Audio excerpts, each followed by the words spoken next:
హల్లెలూయా.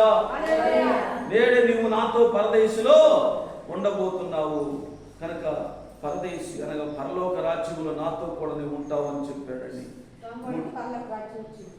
దొంగను కూడా పరలోక రాజ్యంలో చేర్చాడు. అంత ఘోర పాపినైనా ఆయన దొంగ, దోపిడీదారుడు, మరి ఇంకా అనేకమైనటువంటి ఎన్నో ఘోరమైనటువంటి పాపాలు చేసిన వాడిని ఆ శిలువకి అప్పచెప్పేది. ఆ రోజుల్లో అతి ఘోరమైనటువంటి పాపం చేసిన వారిని, పెద్ద పాపం చేసిన వారిని, క్షమించకూడనటువంటి ఘోరమైన పాపం చేసిన వారిని మాత్రమే శిలువకేస్తారు. మరి అలాంటి ఘోరమైన శిక్ష ఆయన మీద పడవలసిన పరిస్థితి ఎందుకు వచ్చిందంటే మన దారిద్ర్యమును బట్టి ఆయన దరిద్రుడిగా మారాడు. హల్లెలూయా. మన దారిద్ర్యమును బట్టి అంటే మనము దరిద్రులు. ఏమిటి? ఏ దరిద్రం? పాపం అనేది ఘోరమైన ఒక పెద్ద దరిద్రం. పాపం చేస్తే ఒక దరిద్రం. పాపం అనేది ఒక దరిద్రం. అబద్ధం ఆడటం ఒక దరిద్రం, వ్యభిచారం చేయడం దరిద్రం, దొంగతనం చేయడం దరిద్రం, విగ్రహారాధన ఒక దరిద్రం. దరిద్రం అంటే దరిద్ర పెద్దమ్మ ముసిచ్చిందిరా అంటారు, చూసారా? దరిద్ర పెద్దమ్మ ముసిచ్చింది తల మీద కూర్చుంది అంటారు. అంటే ఏంటి? దరిద్రం పెద్దమ్మ అంటే సాతాను, అపవాది మీద ఉన్నప్పుడు, దుష్టుడు మీద ఉన్నప్పుడు, సాతానుడు మనలో పనిచేసేటప్పుడు మనం చేసే పాపమే ఆ క్రియలు. అందుకనే కనుక పాపం అనేది ఎటువంటిదంటే దరిద్రం. మన దారిద్ర్యమును బట్టి ఆయన దరిద్రుడిగా మారాడు. ఆయన మన యొక్క దరిద్రమును ఆయన వీపు చేసుకొని ధనవంతులుగా మనల్ని చేశాడు. ధనవంతులు అంటే పాపం లేనివాడే ధనవంతుడు. ఈ లోకములు అనుకోవచ్చు ధనవంతులు అంటే బాగా ఆస్తులు ఉన్నవారు ధనవంతులని, బాగా ఔషధం ఉన్నవారు ధనవంతులని. కనుక నిజమైన దరిద్రుడు, నిజమైన గొప్పవాడు ఎవరంటే పాపము లేనివాడే నిజమైన గొప్పవాడు, నిజమైన ధనవంతుడు, నిజమైన ఔశ్వర్యవంతుడు. కాబట్టి ప్రియులారా, అతడు భూమి మీద ఏమి లేకపోయినా కానీ పరలోకం ముందు అతడు ధనవంతుడిగా మారాడు. ఎవరైనా పరలోకంలో ధనవంతుడిగా మారింది ఎవరు? లాజరు. ఆమె భూమి మీద దరిద్రుడే, అంతకు మించిన దరిద్రుడు ఎక్కడ లేడు. లాజరు కన్నా దరిద్రుడు. ఎందుకో తెలుసా? ఏమీ లేదు, తినడానికి కూడా తిండి అడుక్కుంటున్నాడు. సరే, తిండి లేదు కాబట్టి అడుక్కుంటాను, తప్పులేదు. కానీ ఒంటి మీద ఆరోగ్యం ఉందా? ఆరోగ్యం సరిలేదు. ఒళ్ళంతా కురుపులతో కుక్కలు వచ్చి నాకుతూ, ఆ కుక్కలు ఆ యొక్క కురుపులు నాకుతూ ఉన్నాయి. అంటే ఆరోగ్యం సరిలేదు, తినడానికి తిండి లేదు. కానీ ఆ పరిస్థితిలో కూడా ప్రభుతో ఉన్నాడు ఆయన. అలాంటి పరిస్థితిలో కూడా ప్రభుని విడిచిపెట్టనటువంటి విశ్వాసంతో ఉన్నాడు.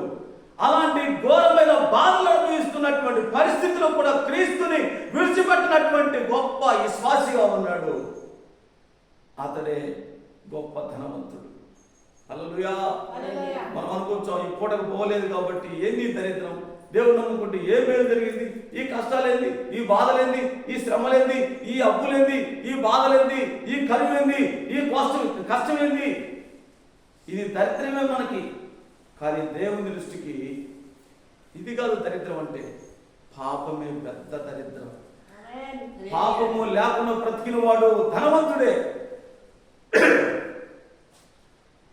పాపము లేకుండా జీవించిన వాడు ధనవంతుడే దేవుని దృష్టికి. అందుకే మన దారిద్ర్యమును బట్టి ఆయన దరిద్రుడిగా మారి మనలను ధనవంతుడిగా చేశాడు పరలోకంలో. ఆమేన్. హల్లెలూయా. కాబట్టి ప్రియమైన దేవుని బిడ్డలారా, ఈ యొక్క సిలువలో పలికినటువంటి మూడవ మాట ఏ మాట? అది సిలువలో పలికిన మాటలు మూడో మాట ఏ మాట? అది మూడో మాట ఏమన్నాడు? మూడో మాట చదువుదాం. యోహాను సువార్త 19వ అధ్యాయము 26వ వచనం. 19:26. యోహాను సువార్త 19:26లో యేసు తన తల్లియు తాను ప్రేమించిన శిష్యుడను దగ్గర నిలుచుట చూసి, అమ్మా ఇదిగో నీ కుమారుడు అని తన తల్లితో చెప్పాను. తరువాత శిష్యుని చూసి ఇదిగో నీ తల్లి అని చెప్పాను. తన శిష్యులకు చూసి చూశారు కనుక అప్పుడు మరియ ప్రక్కనే ఉంది. ఆ సిలువకు అప్పచెప్పి ఆ సిలువ మోస్తూ ఆ సిలువ బాధలు భరిస్తూ ఆయనను తూలుతూ ఊగుతూ పడిపోతూ లేస్తూ ఆ సిలువ భారాన్ని మొయ్యలేక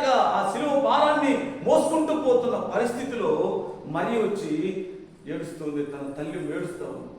అయ్యా కుమారుడా, ఏందయ్యా ఈ బాధ, ఏందా ఈ కష్టం, ఎందుకయ్యా నువ్వు పాపం చేయలేదు కదయా, నీతిమంతుడు కదయా, పరిశుద్ధుడు కదయా, పాపం లేనివాడు కదయా, ఎందుక ఈ శ్రమ, ఎందుక నీ బాధ, ఎందుకు భరిస్తున్నావయ్యా అంటే, అప్పుడు తన తల్లిని పిలిచి తల్లి దగ్గరకు వచ్చి తన శిష్యులతో చెప్పాడు, అయ్యలారా ఇదిగో నా అమ్మ ఏమైనా ఈ రోజు నుంచి ఆ బాధ్యత మీ మీద పెడుతున్నా, ఇదిగో మా తల్లి, ఇదిగో నీ తల్లి అని ఏమన్నాడు. చదవండి అన్నమాట.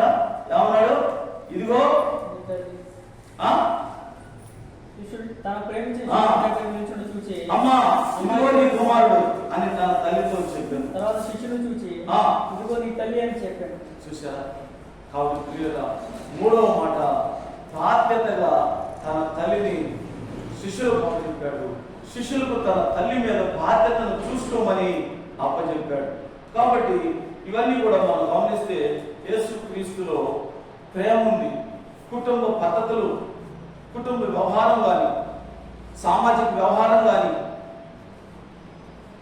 ఆయన అన్నిటిలో బాధ్యత వహించిన వాడు. తన తల్లిని విడిచి విడనాడిన వాడు కాదు, లేకపోతే తన శిష్యులని విడనాడిన వాడు కాదు.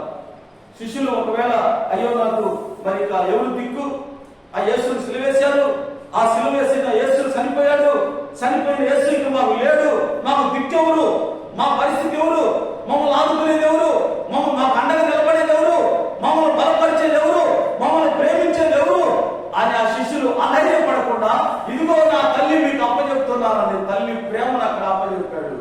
అలాగే కుమారుడు పిలిచి, ఆ శిష్యులను పిలిచి, ఇదిగో నీ కుమారుడు, నేను లేకపోయినా ఈ కుమారుడు, నీ కుమారుడు చూసుకో అంటున్నాడు. హల్లెలూయా. ఏమంటున్నాడు? ఇదిగో నీ తల్లి అంటే ఏంటి?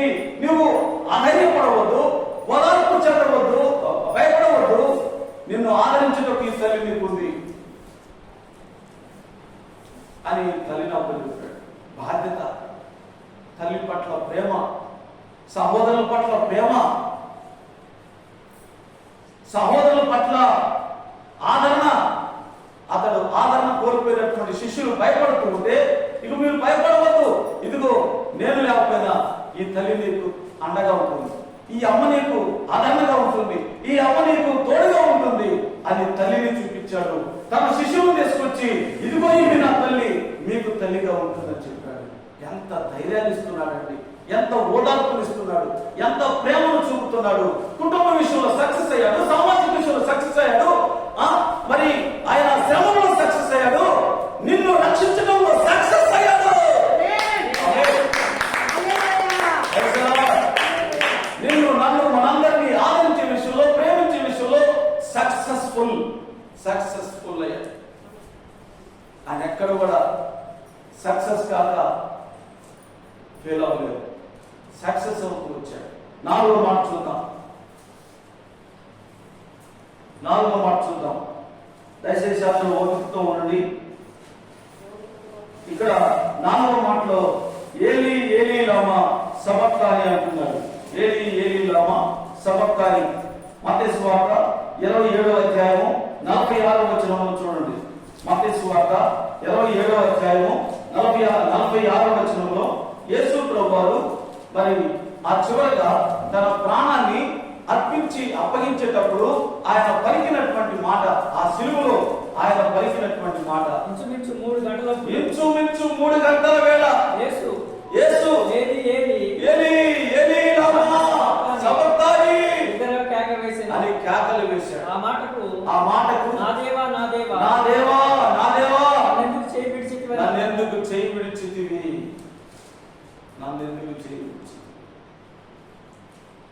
ఎవరు ఇప్పుడు చేయి విడిచారు? చేయి విడిచింది ఎవరు? తండ్రి చేయి విడిచాడు. ఇందాక నేను మీకు చెప్పాను తెలుసా, రైలు వస్తుంది, కుమారుడు కాలు దాంట్లో ఇరుక్కుపోయింది, కానీ తండ్రి ఇటు ట్రైన్లో ఉన్న ప్రజలను కాపాడాలన్నా, ఆ ఒక్క కొడుకుని కాపాడుకోవాలన్నా, ఆ ఒక్క తన కొడుకుని కాపాడుకుంటే అది స్వార్థమైంది. తన ఒక్క కొడుకు కోసం ఈ రైలు మొత్తాన్ని దొల్లించాడని చెప్పేసి అది స్వార్థం, పాపమైంది. కాబట్టి ఆ ఒక్క తన కుమారుని అర్పించుకుంటే చంపుకుంటే ప్రాణం పోయినా పర్వాలేదు అనుకుంటే ఈ ట్రైన్ అంతా కూడా నిలబడి సాఫీగా ప్రయాణం చేసింది. ఆ ట్రైన్లో ఉన్న వాళ్ళంతా క్షేమంగా ఉంటారు. ఇప్పుడు తన కుమారుని చేదార్చుకున్నాడు కళ్ళారా. ఆమేన్. తన చేతులారా తన కుమారుడు అక్కడ రైలు కొట్టేసింది, ప్రాణం పోయింది. చూస్తూనే ఉన్నాడు, నిస్సహాయుడుగా కుప్పకూలిపోయాడు.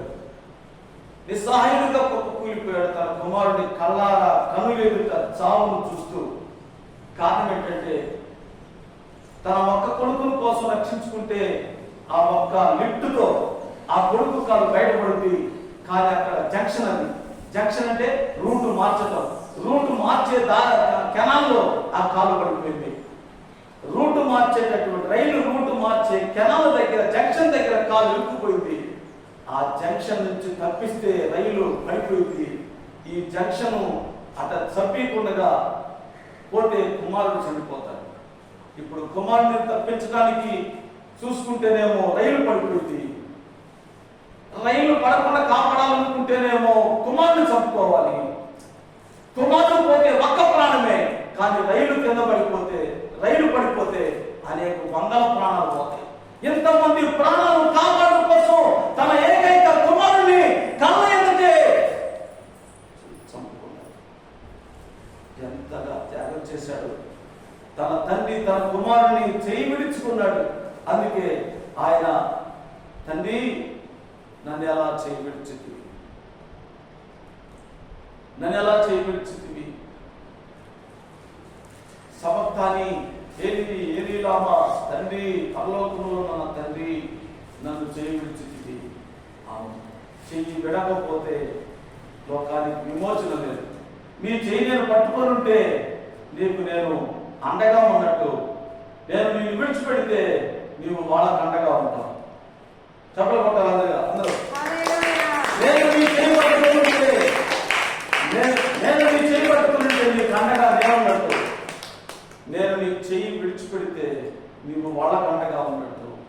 ఇప్పుడు చెయ్యి విడవటం న్యాయమా, చెయ్యి పట్టుకొని ఉండటమే న్యాయమా? ఇంతమంది ప్రజల రక్షణ కోసం తన తండ్రి చెయ్యి విడిచిపెట్టినా పర్వాలేదు అనుకున్నాడు తండ్రి. ఎంతమంది ప్రజల క్షేమం కోసం, విమోచన కోసం, విడుదల కోసం, ప్రజల పాప క్షమాపణ కోసం యేసు రక్తము చిందించకపోతే పాప క్షమాపణ లేదు. కాబట్టి ఆ తండ్రి తన చేతిని విడిచిపెట్టి ప్రజలకు ఆ చెయ్యి ఇచ్చాడు. ప్రజలందరి కొరకు క్రీస్తు చెయ్యి ఇచ్చేటట్టు చేశాడు. హల్లెలూయా. ప్రజలందరికీ యేసు చెయ్యి సహాయం చేసి చెయ్యని చూపించాడు. తన రెండు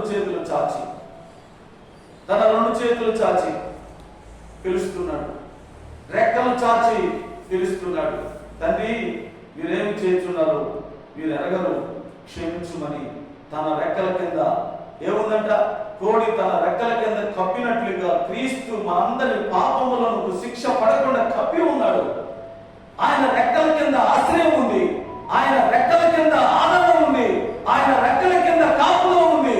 ఆయన రెక్కల కింద, యేసు రెక్కల కింద, ఆ చేతుల కింద విమోచన ఉన్నది. అందుకే ఆయన చేయి చాచి ప్రజలందరినీ పైకి లాగుతున్నాడు. క్రీస్తును విడిచిపెట్టి తండ్రి పరలోకములో బాధపడ్డాడు. చెప్పలు కొట్టండి గట్టిగా. పరలోకములో తండ్రి అయిన దేవుడు తన కుమారుని శిలువకు అప్పగించినందుకు తండ్రి హృదయం తొక్కబడింది. తండ్రి హృదయం వేదన పడింది. తండ్రి హృదయం గాయపడింది. అయినా పర్వాలేదు, నా కుమారుడు ప్రజలందరి రక్షణ కోసం, క్షేమం కోసం నేను నా హృదయం గాయపడిన, బాధపడిన, వేదన పడిన, దుఃఖపడిన, విచారణ పడిన, ఇక్కడ గుండె గాయమే పర్వాలేదు, కానీ ప్రజల గుండెల గాయాలు కాకూడదు. ఈ లోక ప్రజల యొక్క గుండె గాయాలైపోకూడదు. ఆ గాయములకు మందు యేసుక్రీస్తు రక్తము. ఆ గాయములకు స్వస్థత యేసు రక్తము. ప్రజల గుండెలో ఉన్న ప్రతి పాపపు గాయములకు యేసు రక్తమే. కాబట్టి ప్రియమైన దేవుని ప్రజలారా, యేసు 4వ మాట పూర్తి చేసుకుని 5వ మాటకు పోతాం. 5వ మాట చదవండి త్వరగా. 5వ మాట యోహాను సువార్త అధ్యాయము 28వ వచనం. యోహాను సువార్త 19వ అధ్యాయము 28వ వచనం. అటు తరువాత సమస్తమును ఆయనకు సమాప్తమైనదని యేసు ఎరిగి లేఖనము నెరవేరినట్లును తప్పిలుచున్నాను. చిలకతో నిండి ఉన్న చిలకతో ఉన్న వారు ఒక స్పాంజిని చిలకతో ముంచి తగిలించి చేతు చిలకను తగిలించి పుచ్చుకొని సమాప్తమైనని చెప్పి తల వంచి ఆత్మను అప్పగించారు. తల వంచి తన ప్రాణం ఆత్మను అప్పగించాను. అద్భుతం. ఆ రోజు యేసు ప్రభు వారు మరి ఎన్ని గంటలకి అప్పగింపబడ్డాడంటే ఉదయం 9 గంటలకి యేసు ప్రభుని పట్టుకున్నారు.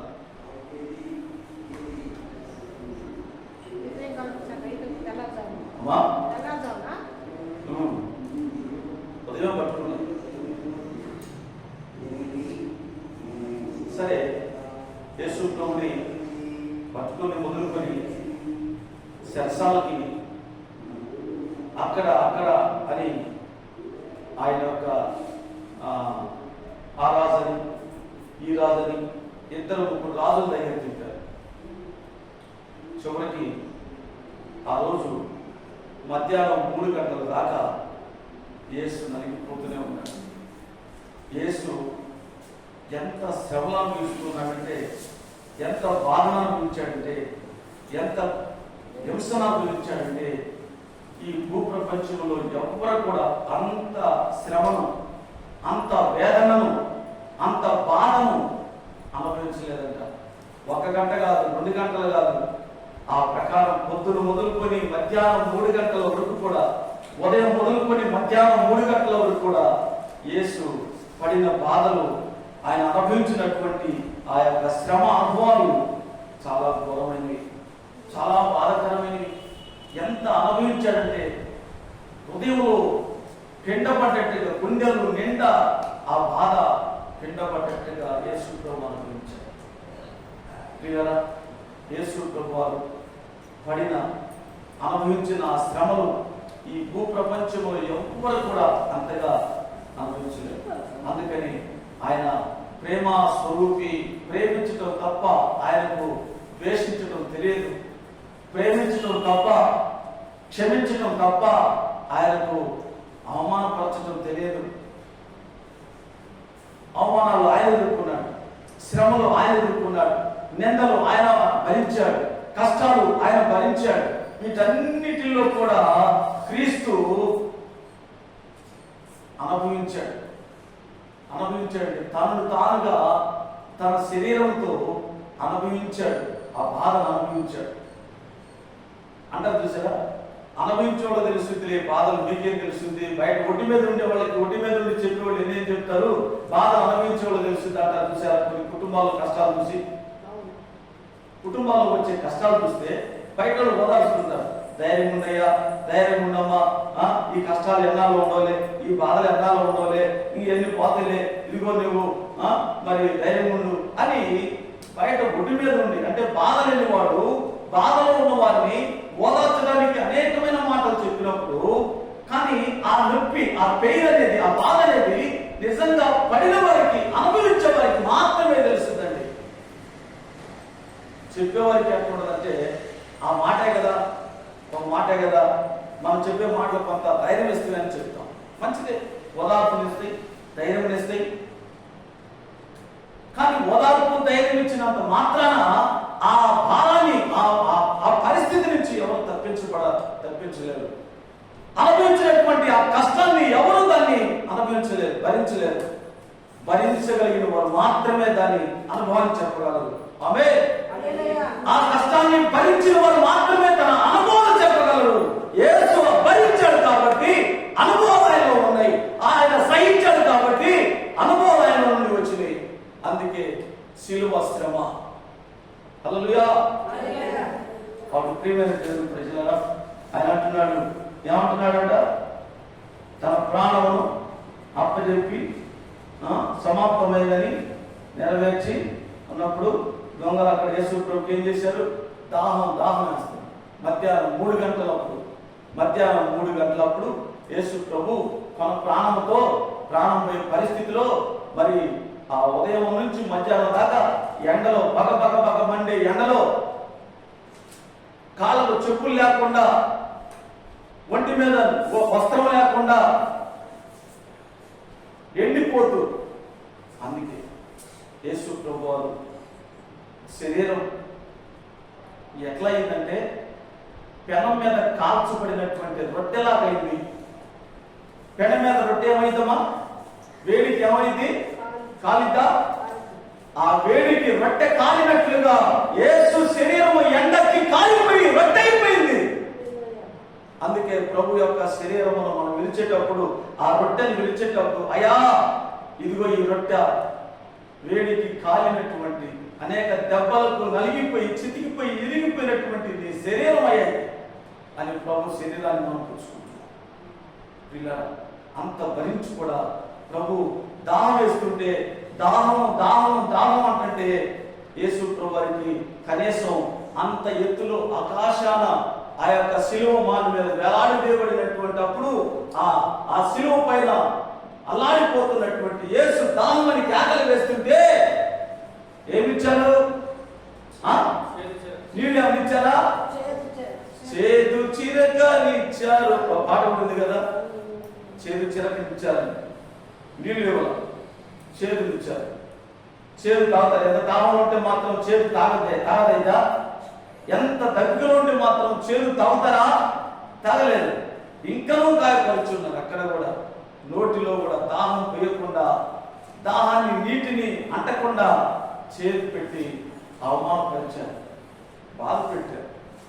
అప్పుడు ఇక యేసు మధ్యాహ్నం 3 గంటలప్పుడు ఏలిలామని ఆత్మను అప్పజెప్పి ఆయన ప్రాణం ఇచ్చాడు. ఆ డొక్కలో నుండి నీరు, కంసు నీరంతా కారిపోతుంది. నెత్తురు కారి కారి కారి కారి సరిపోయి మొత్తం కారిపోయిన తర్వాత చివరిలో నీరు కారిపోయింది. ఒంట్లో నెత్తురంతా కారిపోయినప్పుడు ఏమంటుందంట? నీరు ఉంటుంది, చెడు నీరు అంటే కంసు నీరు అంటారు. యేసు ప్రభు యొక్క పల్లెకు పోటుతో పొడవబడిన డొక్కలో నుండి నీరు కారుతుందంట.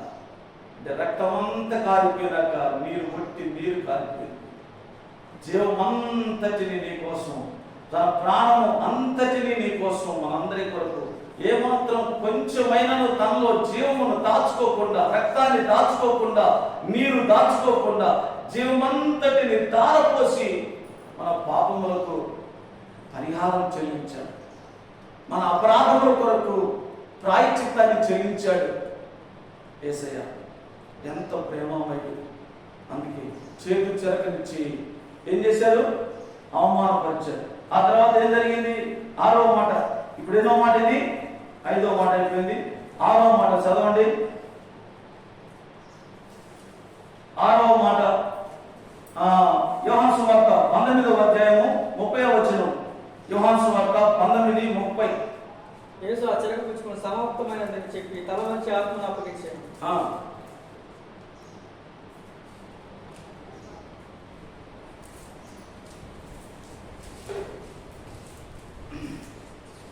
చూసారా ఏమంటున్నాడు?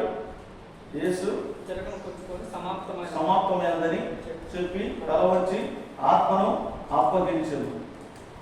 7వ మాట, తండ్రి నీ చేతికి నా ఆత్మను అప్పగించుచున్నాను. కనుక లోకాసు వార్త 23లో ఆ మాట చూద్దాం. లోకాసు వార్త 23:44 వచనంలో కూడా అక్కడ ఉంది ఆ మాట. 7వ మాట. రమారమి మధ్యాహ్నం ఆయన మొదలుకొని 3 గంటల వరకు ఆ దేశం ఇంచుమించు 3 గంటల వేళ చీకటి కమ్మెను. ఆ దేశమంతా చీకటి కమ్మి సూర్యుడు అదృష్టుడాయను. గర్భాలయపు తెర నడిమికి చిరిగను. అప్పుడు యేసు గొప్ప శబ్దముతో కేకవేసి తండ్రి నీ చేతికి నా ఆత్మను అప్పచెబుతున్నానని చెప్పి ప్రాణం విడిచెను. 7 మాటల్లో ఆయన మాట్లాడిన మాటలు అద్భుతమైనటువంటి శక్తివంతమైన మాటలు. ఏమంటున్నాడు? రమారామి 3 గంటల వేళ అంటే అటువంటి 3 గంటలప్పుడు.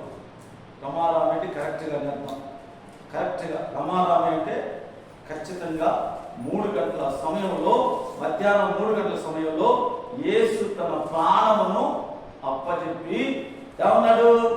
ఏం చేశాడంట? గొప్ప శబ్దముతో కేక వేసి, దేవా నా ప్రాణము నీకు అప్పగిప్పుకున్నానని కేక వేసి ప్రాణాన్ని ఇచ్చాను.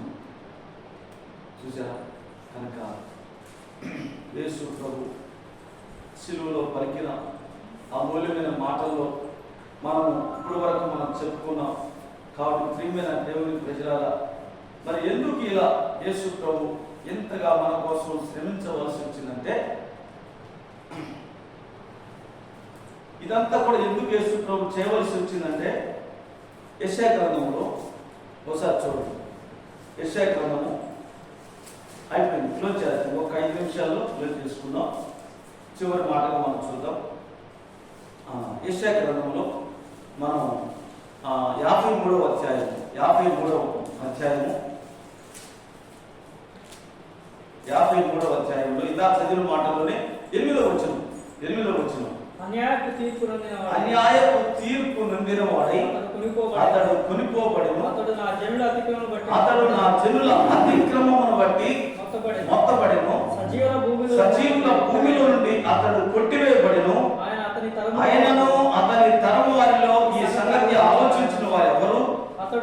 అతడు మరణమైనప్పుడు భక్తిహీనులతో అతనికి సమాధి నియమింపబడెను. ధనవంతుని యొద్ద అతడు ఉంచబడెను. నిశ్చయముగా అతడు న్యాయమేమీ చేయలేదు, అన్యాయం చేయలేదు. అతడు నోరు ఏ కపటమును లేదు. అతని నలగబట్టబడేందుకు యెహోవాకు ఇష్టమాయెను. హల్లెలూయా. ఏం మాట్లాడింది?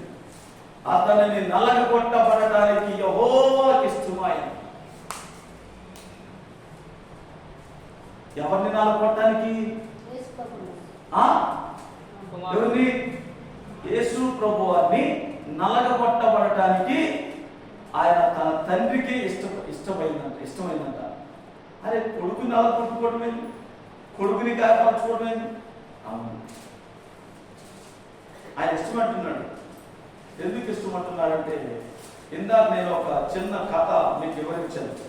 కొడుకుని కాపాడుకుంటేనేమో ఈ ట్రైన్లో ఉన్న వాళ్ళంతా ట్రైన్ కింద పడిపోయి చచ్చిపోతారు. ట్రైన్ను కాపాడాలి, ట్రైన్లో ఉన్న ప్రజలందరినీ కాపాడాలనుకుంటేనేమో కొడుకుని చంపుకోవాలి. ఆ కొడుకు కోసం తండ్రి మరి కొడుకును చంపుకున్నాడా, లేకపోతే ట్రైన్లో ఉన్న ప్రజలు కాపాడాలనుకున్నాడా? తన కుమారుడు రైలు వచ్చి ఢీకొనే టైంలో కల్లారా చూస్తూ తన కొడుకు ప్రాణం కల్లారా చూస్తూ పోతున్నా కానీ నిస్సహాయుడిగా వదిలేసి చేయి విడిచిపెట్టి వదిలేశాడు. ఎందుకో తెలుసా? నా ఒక్క కుమారుడు కోసం చూసుకుంటే ఈ ట్రైన్లో ఉన్న వాళ్ళంతా ప్రాణాలు పోతే ఎన్ని ప్రాణాలు పోతాయి? వీళ్ళందరినీ బట్టి నా కొడుకుని చేయి విడిచిపెట్టక తప్పదు, ఆ ప్రాణాన్ని విడిచిపెట్టక తప్పదు. అందుకే తండ్రి తన కుమారుని చేయి విడిచినట్లుగా తనకిష్టమాయను. తన కుమారుడైన క్రీస్తుని నలగగొట్టబడటానికి తండ్రికి ఇష్టమాయను. చూసారా? ఎంత నలిగిపోయి ఉంటాడు తండ్రి. ఇక్కడ కుమారుడు ఇంత గాయపరచబడుతుంటే తండ్రి సంతోషంగా ఉంటాడా? ఇప్పుడు కొడుకు శ్రమలో ఉన్నాడు. మన కొడుకు కష్టాలలో, శ్రమలో, బాధలో ఉంటే తండ్రి చూస్తూ ఆనందంగా ఉంటాడా? ఒక పక్క ఆయన కూడా బాధపడుతుంటాడు, ఒక పక్క తన తండ్రి కూడా వేదన పడుతుంటాడు. అట్లానే తండ్రి అయిన దేవుడు కూడా తన కుమారుడు శ్రమను చూసి పరలోకములో బాధపడి ఉంటాడు.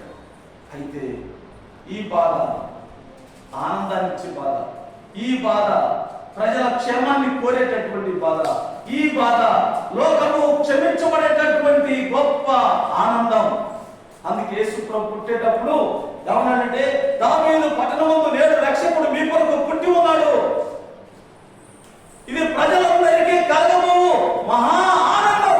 అబ్బా, ప్రజలందరికీ ఆనందం పుట్టే వారికి వచ్చిందండి. ప్రజలందరికీ సంతోషం. యేసు మరణము ప్రజలకి సంతోషం, యేసు మరణము ప్రజలకు ఆనందం. కారణం ఏంటంటే ఆయన మరణించకపోతే ప్రజలకి విమోచన లేదు, ఆయన చావకపోతే, ఆయన రక్తము చిందించకపోతే ప్రజలకు క్షమాపణ లేదు. మనందరం ఈనాడు ప్రభుని ఆరాధిస్తున్నామంటే ఆ విషయాన్ని బట్టి ఈనాడు నువ్వు సంతోషించాలి, ఈనాడు నువ్వు ఆనందించాలి, ఈ రోజు నీవు ఆనందించాలి. కారణం ఏంటంటే యేసు సిలువ నీ జీవితానికి గొప్ప విడుదల ఇచ్చింది, యేసు మరణము నీ జీవితానికి విమోచన ఇచ్చింది, యేసు చావు నీ బ్రతుకు మార్చేసింది, ఆయన రక్తము నీ పాపము కడిగి చేసి విడుదల చేసింది. హల్లెలూయా! ఎంత గొప్ప అద్భుతమైన మాటలండి ఇవి. కాబట్టి ప్రియులారా, మరి యేసు ప్రభు మనందరి కొరకు బలి అయినటువంటి బలి పశువు అని చెప్తున్నాడు. కింద వచనంలో 12వ వచనంలో చూద్దాం. 53:12 ఏలైనగా మరణము నొందినట్లు అతడు తన ప్రాణము దారిపోసాడు. చదవడం మాట, మరణము నొందినట్లు అతడు తన ప్రాణము దారిపోసాడు. ఏలైనగా మరణము నొందినట్లు అతడు తన ప్రాణమును దారిపోసాడు.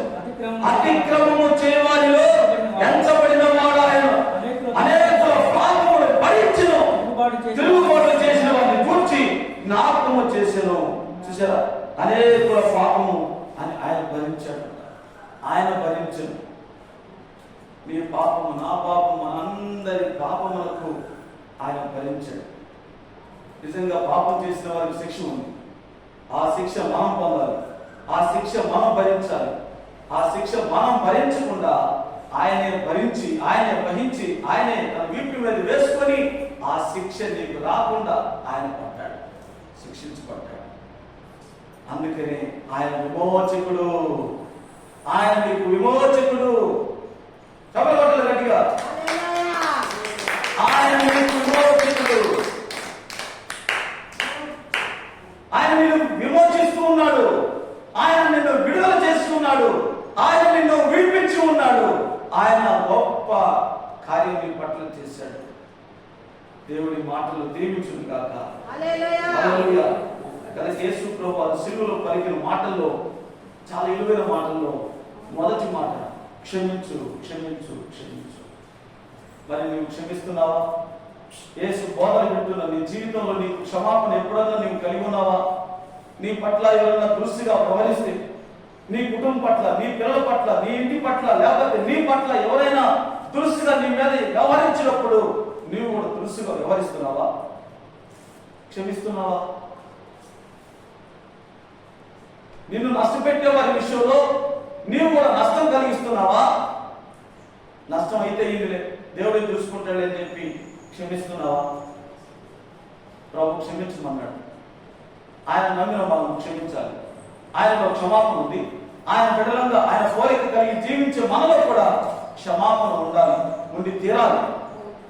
అప్పుడే నీవు నిజమైన క్రైస్తవుడు అవుతావు, నిజమైన క్రైస్తవుడు అవుతావు. క్షమించకపోతే కోపానికి కోపం, ఆవేశానికి ఆవేశం, దెబ్బకు దెబ్బ ఎన్నాలని, ఇంకెంతకాలం నీ జీవితంలో దాన్ని విడిచిపెట్టకుండా బ్రతుకుతావు. అది రోగ బ్రతుకు కదా, అది నీచమైన బ్రతుకు కదా, అది ఘోరమైన పాపం కదా. అందుకనే ఆ పాపాన్ని విడిచిపెట్టి క్షమించు. ఎంతటి శత్రువునైనా క్షమించు, ఎంత ఘోరమైన పాపినైనా క్షమించు. అప్పుడు ఆ పాపి నీ దగ్గరకు వచ్చి నిన్ను ప్రతిమలాడుకుంటాడు. అతను నీ శత్రువే కావచ్చు, అతను నిన్ను శత్రువుగా చూసినా నీవు అతన్ని శత్రువుగా చూడవద్దు. నిన్ను అతను శత్రువుగా చూస్తున్నా నీవు అతన్ని శత్రువుగా చూడక ప్రేమగా చూడు. దేవుడు ఒక దినాన అతనిలోనే మార్పు తీసుకొచ్చి అతడు నిన్ను మిత్రుడిగా మార్చి నిన్ను ప్రేమిస్తాడు. హల్లెలూయా. కాబట్టి శత్రువు కాదు సమాధానం, ప్రాణానికి ప్రాణం సమాధానం కాదు, పాపానికి పాపం సమాధానం కాదు, ద్వేషానికి ద్వేషమే సమాధానం కాదు.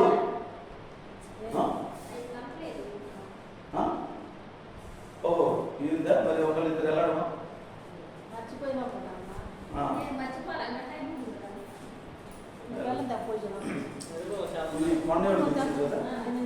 ఇంకెవరు తెచ్చారా? మా అమ్మ తెచ్చింది, నువ్వు రాలేదా? మరి తిప్పి తొందరగా.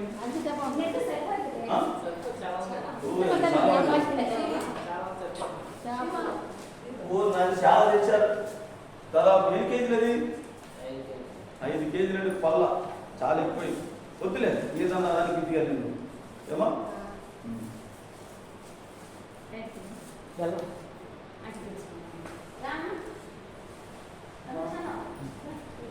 అది కొంచెం పగలగొట్టి త్వరగా చేసేయండి.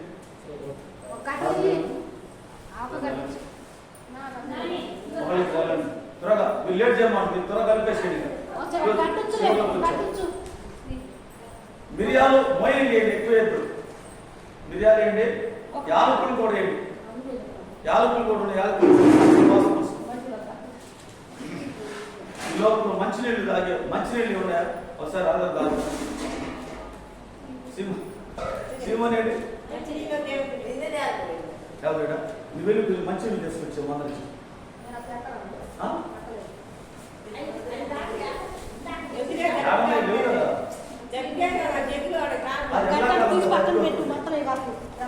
అది లక్ష్మగా కొంచెం మంచినీళ్ళు పాపం అందరూ పోయి తాగుతారు. అది తాగేవాడు తాగుతారు.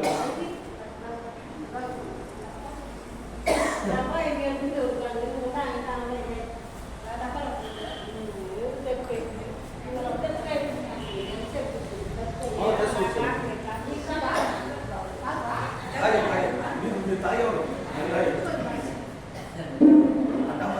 తీసుకొచ్చి మళ్ళీ నీళ్ళు తీసుకొచ్చి ఒక గ్లాస్ తీసుకొచ్చి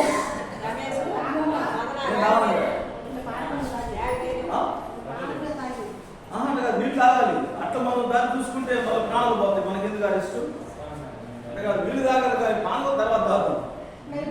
అది ఆచారం ఉందంటే దక్కేటప్పుడు నీళ్ళు తాగుతున్నట్లు యేసు ప్రభువును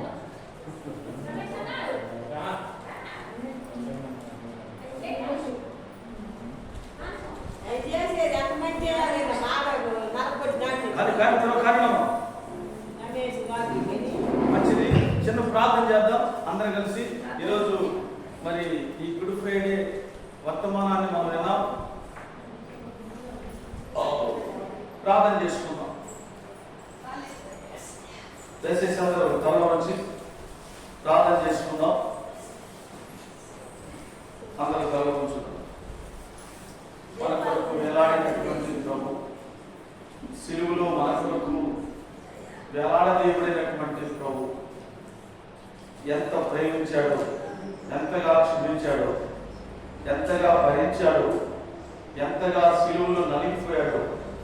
నిజంగా ఆయన ముఖ ఆనంద ముఖాన్ని ఆ కష్టాలు భరించి చివరిగా సంతోషంతో తన ప్రాణాన్ని అప్పగించాడు. ప్రార్థన చేసుకుందాం. దయగల మా తండ్రి, కృపగల మా దేవ, సజీవుడైన మా యేసయ్య, మీకే వందనాలు, స్తోత్రములు, స్తుతులు చెల్లిస్తున్నామయ్యా. ఈ సమయంలో ప్రత్యేకించి